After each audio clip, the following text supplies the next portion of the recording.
Welcome to Inspiration and Transformation from the Banks of the Ganga with Sadhvi Bhagawati Saraswati, an American sannyasi living at the Parmarth Niketan ashram in Rishikesh, India. Sadhvi is president of the Divine Shakti Foundation, a charitable organization bringing education, vocational training, upliftment, and empowerment programs to women and children. Sadhvi is also Secretary General of the Global Interfaith Wash Alliance and Director of the world-famous International Yoga Festival. Join the musings of an American sannyasi as Sadhvi shares the wisdom and teachings of her guru, His Holiness Pujya Swami Chidanand Saraswatiji. Welcome everyone to Inspiration and Transformation from the holy banks of the sacred Ganga River in the land of Rishikesh, India. Join us here on the holy banks of Mother Ganga, in the lap of the towering and beautiful Himalayas for our annual International Yoga Festival, taking place from March 1st to March 7th every year. Come, join your global yoga family in a true union of yourself with your divine self. We look forward to welcoming you all. You can go to the website on www.internationalyogafestival, all one word, .org. Look forward to welcoming you all home to the banks of Mother Ganga. How to manage the suffering in the world? Well, fortunately, it's not actually our job to do that, which is really important. And I don't say that in a blasé sort of way. I say that in a real way. Until and unless someone has come down and has said to you, okay, you are now in charge, you're not in charge. That doesn't mean that we're not all supposed to do as much as we possibly can in the areas that we can impact and influence. That is our job. As far as my impact, as far as my influence can go, I need to use that. But we're not in charge of the whole world. And it feels like that sometimes. Sometimes you turn on the news, you turn on the internet, you open a paper, and it hits us as though really I've got to figure out what to do. How can I get up and move through my world when the world is in this situation? But really the truth is that not only can none of us actually manage the whole world, but the sense of overwhelm that comes from trying to take on the whole world renders you much less able to be impactful or effective in the part that you actually do have the ability to impact. We can't manage the whole world. What we have to manage is ourselves. And actually, ironically, if everyone simply managed themselves, the world wouldn't need our managing. It's lack of people taking responsibility for themselves. It's lack of people managing themselves that requires us to manage the whole world. And I don't mean the people who are in trouble. I don't mean the homeless people. I don't mean the poor people. I mean the people who are making decisions, including, amazingly, us, in, sure, somewhat more subtle ways than government officials may be making decisions. But we also make decisions every day. What we eat, what we buy, what we wear, how we live, that have ripple effects on everything on the planet. that have ripple effects on hunger, ripple effects on thirst, ripple effects on the deforestation of the Amazon, ripple effects on global warming. So if everyone actually managed themselves, there wouldn't be anything to manage. But given where we currently are, I think the key is a couple of fold. Number one, recognizing that you cannot possibly fix everything, but not letting that make you feel dejected or depressed. Rather, simply doing as much as you possibly can. There's a beautiful Hindi poem that Pujya Swamiji recites sometimes, the English translation of which basically is, we can't clear the entire garden of thorns, but at least whatever pathway we're walking, as we walk, we're able to clear that pathway. So it's not, well, either it's got to be everything or it's nothing. Either I'm going to have a magic wand to fix the world, or I'm just going to sit here on my couch and get drunk, or, just read novels or watch TV or check out in some way from the world. It's not an either or situation. Because again, remember, there's a ripple effect. Remember, we're all deeply, deeply, deeply connected. What the sages and the saints and the rishis told us thousands of years ago about our interconnection. Quantum physics today is talking about. Right? You have to get into a little bit of the esoteric readings, but you start reading about things like string theory. Okay, now this is now hard science. This is not spirituality. This is not New Age. This is not a yoga institute. This is not, I had a meditation and in my meditation it was revealed that. This is hard science. String theory. There are actually energetic strings in the world. Shake a part of it over there, it's going to shake over there. Just as if you and I held on to opposite ends of a string and I shook mine over here, you'd feel it over there. Pull it here, you're going to feel it there. And this is where, for example, as species that may seem sweet and even beautiful, but globally irrelevant, like certain species of bees or certain species of butterflies, the species of insects, you think, well, all right, that's sad, but really, what does it matter? The truth is, it matters a lot. It matters a lot in ways that we cannot even imagine. Because that species of bee or butterfly is connected to this end of the string, the other end of which is our survival. And I share this with you because you should never think what I'm doing is not enough. Each of us has been given, and we continue to be given as we grow, as we move through the world, as we dedicate ourselves, as we commit, as we learn. Skills and tools and abilities.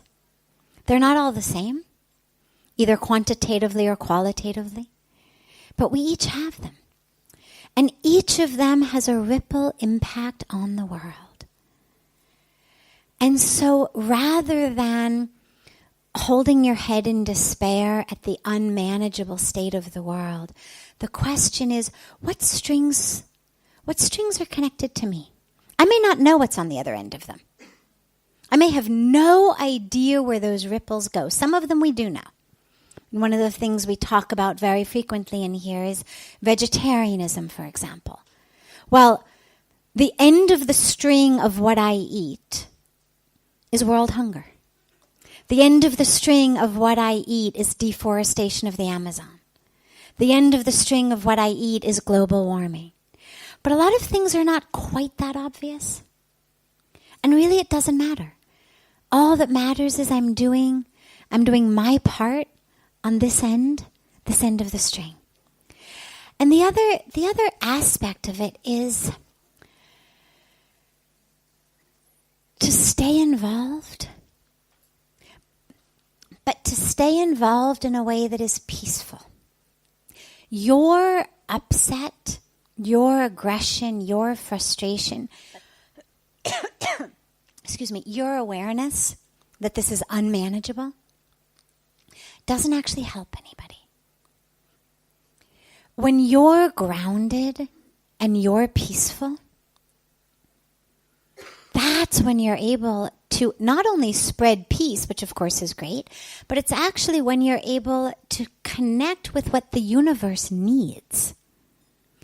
If anybody's ever tried to think really well when you're stressed out or upset or overwhelmed, this is the time we can't even remember where we put down our keys, let alone figure out what to do about poverty or climate change or women's rights. I mean, I don't know where I left my car in the parking lot. So what kind of an agent of positive change am I possibly going to be able to be in the world when I'm so flustered that I don't even know where I am? And that's the reason that we need to stay grounded and that we need to stay peaceful. Because actually then we can be positive agents. I remember I'd been here, I don't know, less than a year, and Pujya Swamiji took me to see a group of schools that were in a slum area outside of Delhi. And it was horrendous. I mean, I had seen movies, but it's very different to see something in a movie and to see it in real life. And I've always been deeply committed to children. I was doing pediatric neuropsychology. My goal was to help children who were suffering. And we spent the day visiting 10 different schools that were just the most abysmal of the abysmal. They were shacks. I mean, they weren't even schools. They were schools in that there was a teacher and there were kids. But beyond that, there were, some plywood sheets maybe there was some fabric, maybe there was some tin, maybe there was, someone's old sari. There was never electricity, there were never actual floors or roofs. And we had been called there because the people who were running these 10 schools didn't even have the money to keep them going at the standard they were. They didn't even have the money to give the teachers anymore. And so they had come to Pujya Swamiji to see whether he'd be prepared to adopt these schools and maybe even, by his grace, better them. So he took me and we went to see them. And in the evening, and I held it together all day, just literally sort of digging my fingernails into my hand and biting my tongue and clenching my jaw. And we got back to our Delhi ashram, and it's dinner time. And I'm sobbing. I mean, hysterically. Like, I can't breathe. I'm sobbing. And I say, I can't eat dinner. How can I possibly eat dinner? I mean, these kids, my God, they don't have any dinner. How can I possibly eat dinner? This is so horrible. And Pujya Swamiji looks at me and he says, are your tears helping them? And you have to know him to understand that this is not sarcasm. This is not rudeness. This is just truth. Here it is. Let's call it what it is. Let's look at what it is. Here it is. Are your tears helping them? And I said, no, but oh my God, the kids. And he looked at me and he said, your tears are only helping yourself. He said, your tears make you feel like you're a really compassionate person. Your tears are, make you feel like, here you are crying for these kids and you're so connected to these kids and aren't you so sensitive and, all of these things. He said, but your tears aren't actually helping them. He said, if you really want to help them, eat your dinner, go to sleep, and get up tomorrow morning at 5 o'clock in the morning and start figuring out how you're going to raise enough money to adopt all 10 of these schools. And I love that story because it's just such a clear teaching on where my emotional reaction to the unmanageableness ends, and my stepping into being an agent in whatever way it may be of change begins. And for a lot of us, that which is going on feels so big and so overwhelming and so unmanageable, which is really why, if you need to start taking news in doses, small doses, do it. That's not cutting yourself off from the world. It's literally taking in as much as you can digest. There's lots of things that are good for us, lots of things that are important for us, but you take in too many and you end up with a stomach ache. Literally. Take it in doses. And particularly take in that which maybe in some way you can impact. Maybe in some way your string is connected to it.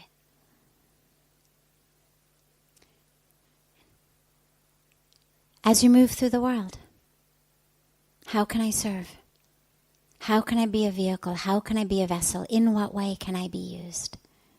And just start opening yourself up to that. And it may not be huge things. You may not found an NGO that ends up, winning some big humanitarian award someday. But it doesn't matter. As you move through the world, you're going to be given opportunities every hour, every day, to be an agent of change and peace. Okay? And lastly, just remember, of course, that have faith. There is a plan, which means there's a planner. Doesn't mean that it's been planned like this. We've been given free will. We're seeing in many tragic cases the end result of free will gone awry. But nonetheless, there's a planner. And the planner is benevolent and good and divine. And so my faith is that if we can just step back enough, there's a lot that looks like incredible chaos when it's smack up in your face, including some of the world's most beautiful artwork. Stand too close to it, it's chaos. Step back enough, and you're able to see what it means and even sometimes the beauty in it. You're listening to OTR-FM, part of the IOM radio network. Being a radio host on IOM FM allows you to build your show on a rich platform with the power of the internet to fulfill your outreach goals and connect with a very specialized and global online audience, unlimited by time and distance. OMTimes Radio will provide you with web relevance, a recognizable conscious brand, and with the standard of excellence that has accompanied every single Circle of Hearts Radio is a sanctuary on the airwaves. Join me, Grandmother Alaya, in the circle on Sunday 2 p.m. Eastern as I share information to both enlighten and nourish your soul. Hi, this is Christina Ricci with RAIN. Every 2 minutes, another American is sexually assaulted.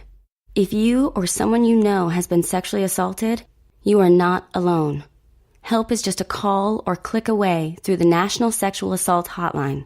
Please call 1-800-656-HOPE, that's HOPE, or visit RAIN.org, that's RAINN.org. Brought to you by RAIN and this station. Welcome back to Inspiration and Transformation.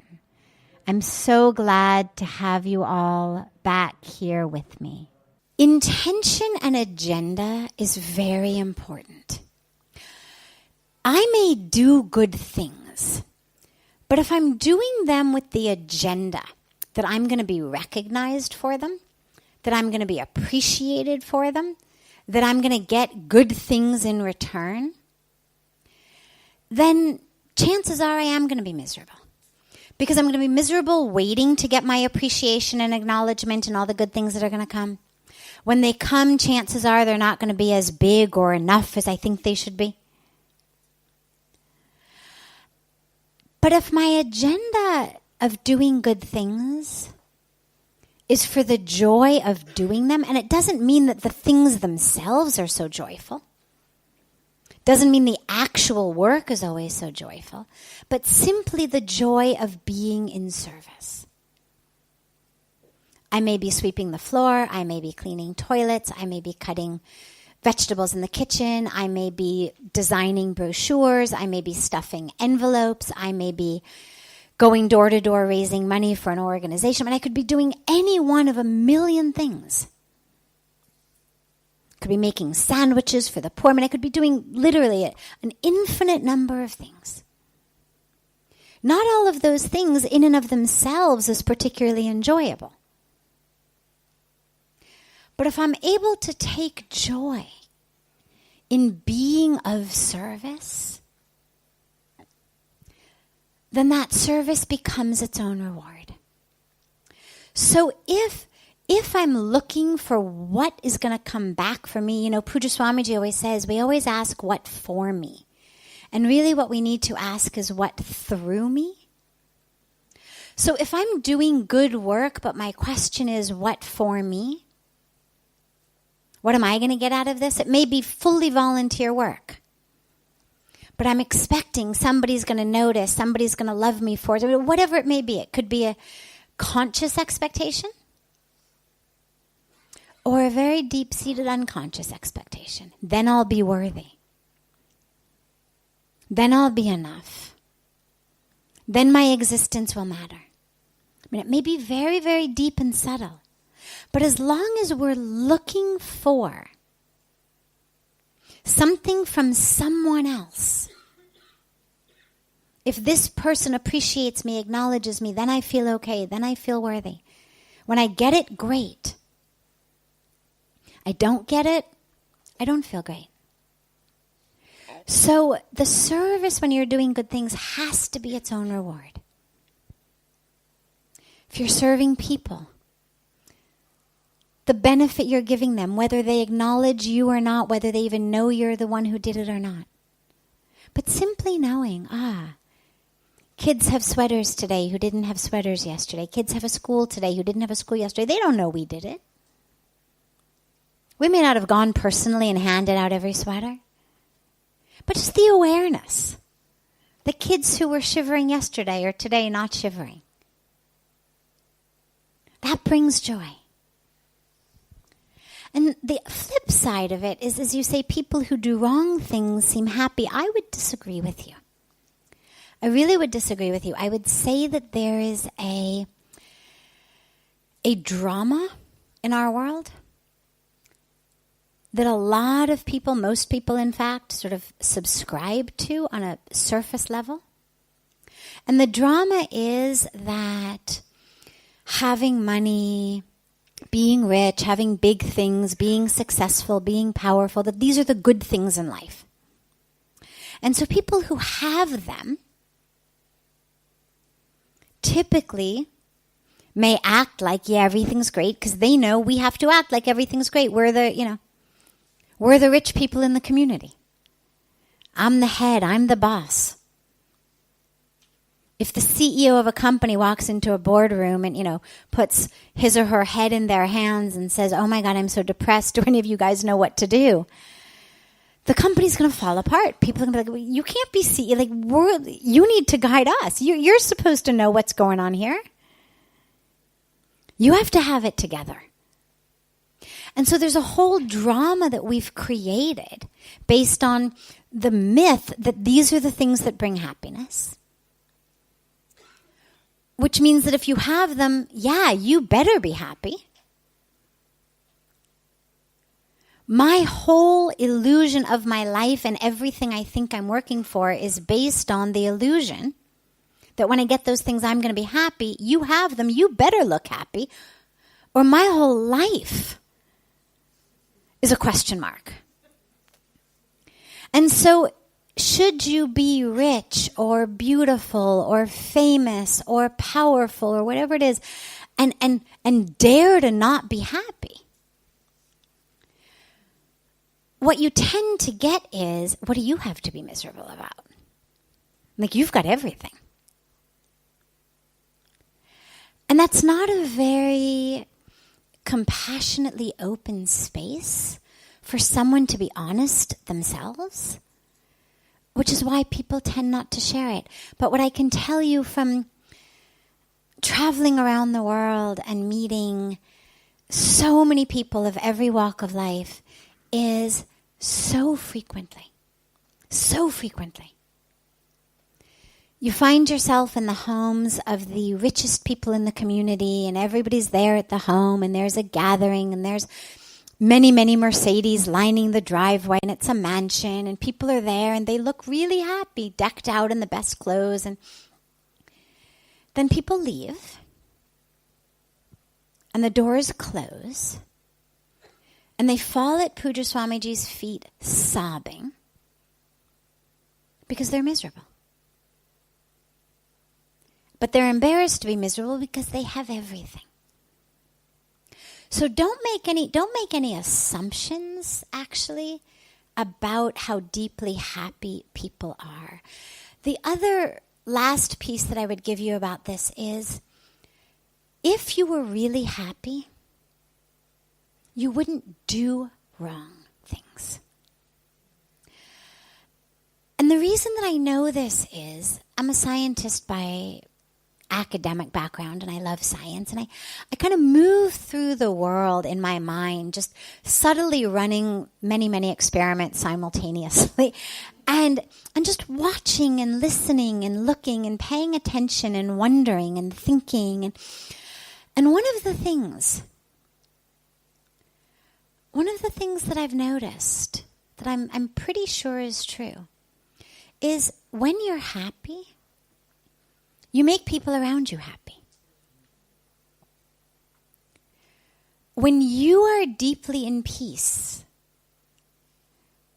within yourself, you spread that. You know, Pujya Swamiji, again, he's got a beautiful quote. He always says, when you are in peace, you share peace, and you exude peace, and you manifest peace. And when you're in pieces, you share and manifest and exude pieces. If I'm happy, if I've got an inner experience of my cup flowing over, I don't need to grab from you. I don't need to cheat you. I don't need to betray you. I don't need to step on your head. If, God forbid, there's an inevitable situation in which I think maybe you're going to be hurt, I'm going to do everything I possibly can to soften that blow for you, because I want to share my joy and my peace. That's the nature of joy, is it wants to be shared. This is why when someone smiles at you, you can't help but smile back. They were just smiling. Their joy is, but there's something about a smile that makes us smile. That's the nature of joy. It's actually contagious. So if someone is doing wrong things, if someone is lying, if someone is cheating, if someone is abusing, if someone is betraying, whatever they may be doing, you can be pretty sure that they're doing it from a place of an inner sense of lack, an inner sense of fear, an inner sense of not enoughness, the opposite of my cup runneth over. Because that's what leads to harming others. This is OTR-FM, part of the IOM radio network. OMTimes magazine is one of the leading online content providers of positivity, wellness, and personal empowerment. A philanthropic organization, their net proceeds are funneled to support worldwide charity initiatives via Humanity Healing International. Through their commitment to creating community and providing conscious content, they aspire to uplift humanity on a global scale. OMTimes, co-creating a more conscious lifestyle. Do you have time to read that inspiring book or that blog post you've been meaning to get to? In your busy world, how do you improve yourself and keep your life going? I'm Lisa Kay, and my Between Heaven and Earth radio show can transform your life just by listening. Be uplifted with inspiring topics, positive stories, and ideas that really work. Between Heaven and Earth Radio is conscious living for your soul. every Wednesday at 4 p.m. Eastern Time. Like Baldwin with People for the Ethical Treatment of Animals. I grew up loving circuses and other traveling animal shows, but it never occurred to me what life might be like for the animals. Training wild animals to do things they don't understand takes force. Routine discipline with a hook or whip with the heel of a boot shows the animal exactly who's the boss. Don't patronize animal acts. Please contact People for the Ethical Treatment of Animals. 757-622-PETA. Welcome back. This is Sadhvi Bhagawati Saraswati with inspiration and transformation. So which is it, right? Is there a loving creator with a plan? And if so, how is it that people are getting hit by drunk drivers and losing limbs? Or do we have free will and make choices and bad things happen? And it's both.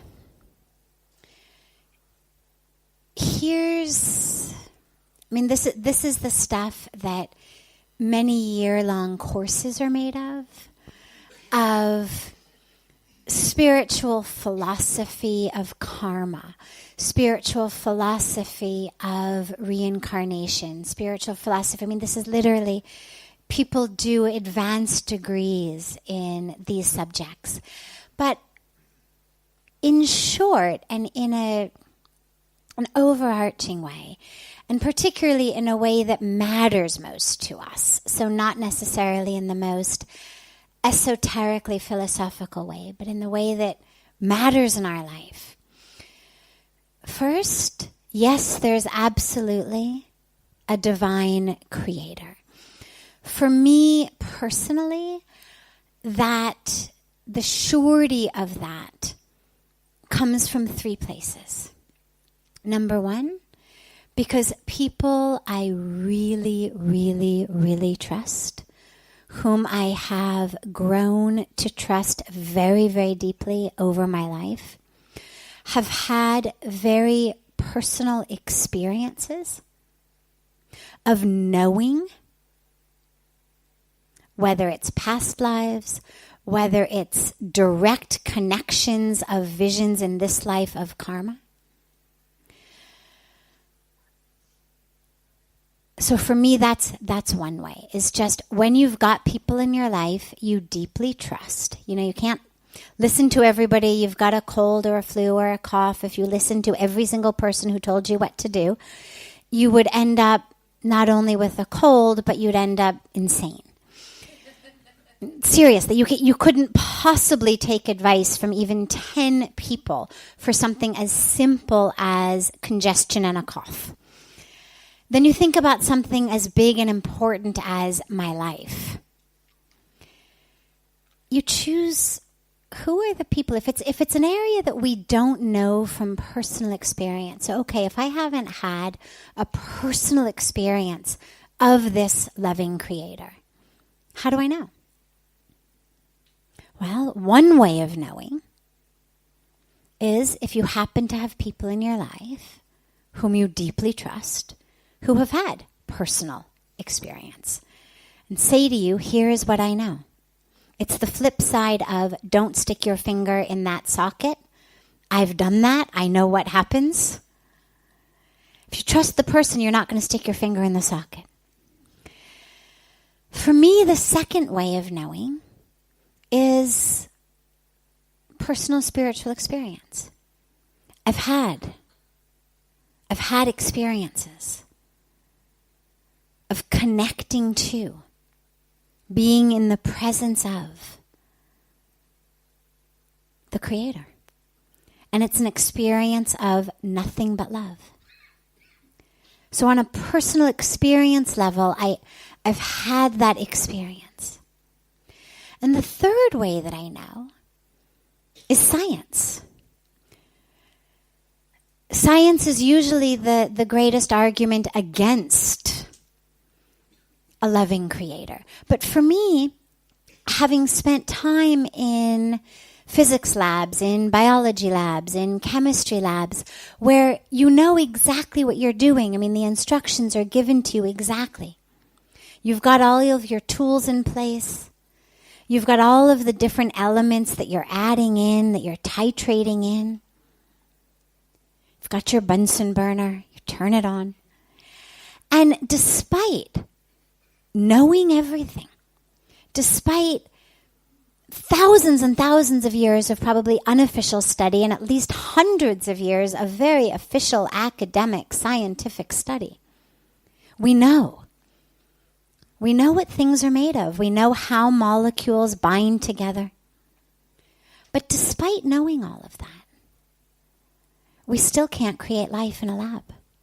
The very best that our best top scientists have been able to do, sometimes in some labs a couple of times over the last decade, is clone. The best we can do is create something out, a mirror image, a Xerox copy. We cannot create a leaf or a mosquito. Despite botanists being able to tell you exactly how the leaf is made, exactly how much carbon, exactly how much hydrogen, exactly how much oxygen, how the molecules of carbon are bound together, they know it all. They could do it for you with styrofoam, but they can't actually make it. And so for me, science is actually another one of the greatest ways of knowing that there must be a planner. That doesn't mean the Big Bang didn't happen. It doesn't mean evolution didn't happen. They both happened. It simply means that there was and there is, a being, an energy, a wisdom, whatever we want to call it, who knew how the Big Bang was going to work. Who knew how this evolution thing was going to happen. So those for me, and all three of them are very personal ways. Those for me are the personal ways that I know there's a loving creator. It's not something I can prove to you. It's something that maybe all three or one of those three ways works for you. Or maybe there'll be other ways. In terms of free will, though, we definitely have free will. And this is where the law and the science of karma really gives it to us very, very specifically and very scientifically. There is this divine creator. We've been created whole and complete and perfect and divine. We've been given a body. We've been given a circumstance, a situation in which that body takes birth. Out of which womb, in which hospital or which home or which alleyway, in which city and what type of family and what type of culture with what type of opportunities. That's what you call our karmic package.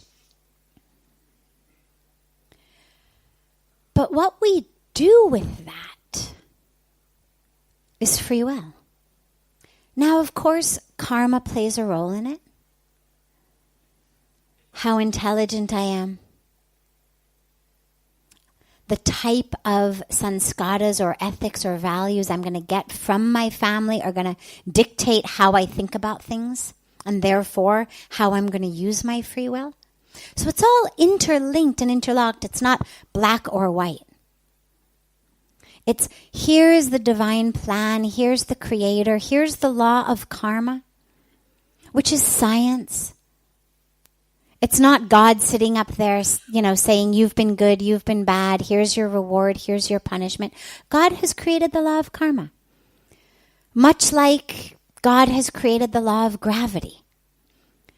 If you step off a building, you're going to plummet to the ground. Not because the Creator isn't good, not because the Creator's against you, not because you've been selected against in the love of God. But because along with creation, God has given us laws. One of them is gravity. If you use your free will to step off a building, you will plummet to the ground. The law of gravity is there. If you plant an apple seed, you're going to get an apple tree. Law of karma. Actions and reactions.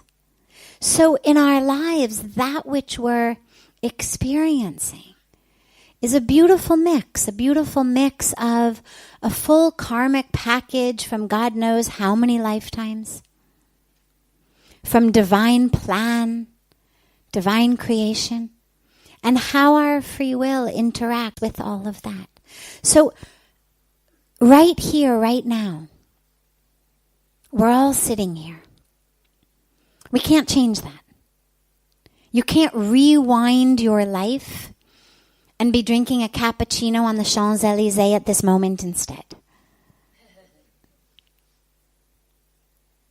I used to watch a show when I was young called Bewitched, and her daughter would, do this with her nose, and she'd be suddenly drinking a cappuccino on the Champs-Élysées or wherever she'd go, but we don't have that. We're here right now. It's the sum total of the divine creator's plan. You're here for a reason. It's not random. It's also the interaction of your karmic package. Clearly, somewhere along the line, you got an inclination towards spirituality, which is why you're here rather than drinking in a bar somewhere. Lots of people are drinking in lots of bars across the world right now. You're not. You're here. Somewhere along the line, you got that spiritual inclination. But you also did actions. You got yourself to India. For many of you, you got yourself to Rishikesh. If you were with us in Aarti, you walked up the steps from Aarti and came in. If you weren't in Aarti, you found your way in. You've sat down. You've done the actions. The sum total of all of that is why you're here. And yeah, there's a reason. But now you have free will. And what you do with the fact that you are here is up to you. You could walk out of here and walk into a bar. Not very close by. Rishikesh is a dry city, but you'd have to go a little ways. But you'd find one somewhere. You could go back to Delhi, you could book yourself a ticket, get on a plane, go to Paris, and in 10, 12, 15 hours be drinking a cappuccino. Or you could walk out of here and go sit on the banks of Ganga and meditate on what we're talking about. You could sit over dinner and talk about it with your loved ones. You could allow it to percolate in. You could decide to extend your stay in Rishikesh. Maybe you were supposed to, sightsee in a lot of places, but you've decided that being on the banks of Ganga is transforming you. That's your free will. But where you're going to be tomorrow and next week and next year is based on how you use your free will today. So that's not predetermined. Where you are right now, predetermined by that's which happened prior to this moment. Where you're going to be next week is being determined every minute and every moment by what you do right now. And that's where all of that intersects and interacts. This is OTR-FM, part of the IOM radio network. OMTimes magazine is one of the leading online content providers of positivity, wellness, and personal empowerment. A philanthropic organization, their net proceeds are funneled to support worldwide charity initiatives via Humanity Healing International. Through their commitment to creating community and providing conscious content, they aspire to uplift humanity on a global scale. OMTimes, co-creating a more conscious lifestyle. Do you have time to read that inspiring book or that blog post you've been meaning to get to? In your busy world, how do you improve yourself and keep your life going? I'm Lisa Kay, and my Between Heaven and Earth radio show can transform your life just by listening. Be uplifted with inspiring topics, positive stories, and ideas that really work. Between Heaven and Earth Radio is Conscious Living for Your Soul, every Wednesday at 4 p.m. Eastern Time. Like Baldwin with People for the Ethical Treatment of Animals. I grew up loving circuses and other traveling animal shows, but it never occurred to me what life might be like for the animals. Training wild animals to do things they don't understand takes force. Routine discipline with a hook or whip with the heel of a boot shows the animal exactly who's the boss. Don't patronize animal acts. Please contact People for the Ethical Treatment of Animals. 757-622-PETA. Welcome back. This is Sadhvi Bhagawati Saraswati with inspiration and transformation. Relationships. How do you stay loving and forgiving regardless of what happens? Well, the first aspect is to remember that what we love is the person, not the action. The one we forgive is the person, not the action. What ends up happening when you say, we see the good and the bad, it's good and bad actions, it's good and bad tendencies, it's good and bad characteristics, it's good and bad aspects of ego development. Being loving and forgiving does not mean, oh my God, that's so beautiful when you slap me like that. God, I love that. Could you? It's so wonderful. Thank you. That's not where we're going. It's about staying forgiving of the being who has harmed you in word and deed, meaningly, intentionally, unintentionally. Because the being is not the action. Just as, has anyone in here ever said or done something that you wish you hadn't? Has anyone in here not ever done or said something that you wish you hadn't? Okay, so we all have. We all have.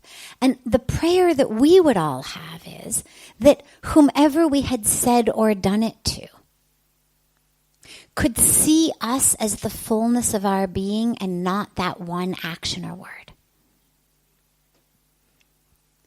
That's when we feel remorse, when we feel guilt, that's the conflict inside is, how did I say that? How did I do that? That's where we feel guilty.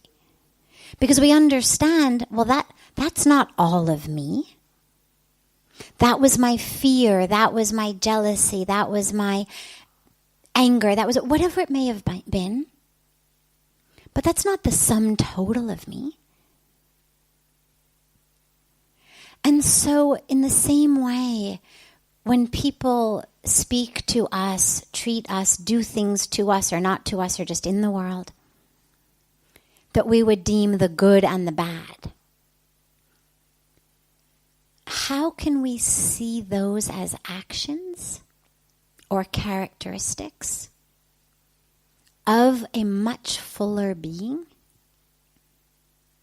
and forgive the being? Because otherwise, see, here's what happens. Otherwise, we carry it with us. Loving someone, forgiving someone, it's not for them, really. The fact that it benefits them is a kind of a byproduct. It's really for us. Because otherwise, I carry through my life what you said or did. You said it or did it once. I carry it forever. You hurt me once. I hurt myself over and over and over again every time I think about it. Over and over and over again when I cannot eat and digest my food because I'm so upset about it. When I cannot fall asleep because I'm so upset by it. So we have to do that for us. Now again, loving and forgiving the entireness of a being does not mean that we always choose to put ourselves back in that situation. You could be walking through a park and get bit by a dog. Okay, well, you're not going to hold it against the dog forever. You're not going to run after the dog and try to bite it back or kill it. But you're also not going to need therapy to get over the internal reaction to having been bit by a dog, because you understand it wasn't about me. I was in the wrong place at the wrong time. The dog couldn't help himself. He was triggered, or he had rabies, or whatever it may have been. Came between the mother and the pups. And yet, tomorrow when I walk through the park, I'm going to take a different route. So loving and forgiving does not mean that I disregard the impact of what they did. It means I don't hold on to my anger. I don't hold on to feeling like a victim. But I also fully understand my power to create my life. And that doesn't necessarily mean that just because I love and forgive the beingness of the dog who bit me, that I need to keep taking that path through the park every day. So that's an individual situation to have to look at and see, okay, what is the bad? When the bad is general, human nature stuff, people get upset, people sometimes yell, people, sometimes don't treat us as respectfully as we'd like to be treated. It's human nature, it's relationships. I have yet to hear of any relationship in which that never happened. But that doesn't mean that you put yourself in a situation of being harmed. Physically harmed, emotionally harmed. So that's an individual basis, though. But even if you choose not to physically be in that situation anymore, you still have to find the love and the forgiveness. The two things are actually separate. I love and I forgive so I can stay in peace. So I can stay in being. Depending on the situation, depending on the bad, I may physically also stay, recognizing that it's an opportunity to learn, it's an opportunity to grow, it's an opportunity to overcome my own ego, my own anger, my own judgments, my own fears. Or, if I'm actually being harmed, out of love and respect for the temple that is me, I may choose not to be in that situation anymore. But in either case, I understand that the being who says or does these things is a much fuller being, a divine being, just as I am a fuller being, a divine being, than just the words or the actions. Join us here on the holy banks of Mother Ganga, in the lap of the towering and beautiful Himalayas, for our annual International Yoga Festival, taking place from March 1st to March 7th every year. Come, join your global yoga family in a true union of yourself with your divine self. We look forward to welcoming you all. You can go to the website on www.internationalyogafestival, all one word, .org. Look forward to welcoming you all home to the banks of Mother Ganga. This brings to a close this hour of inspiration and transformation. Thank you so much for joining me I'm so glad to be together with you all each week. And I look forward to being together again next Thursday, same time, on OMTimes Radio.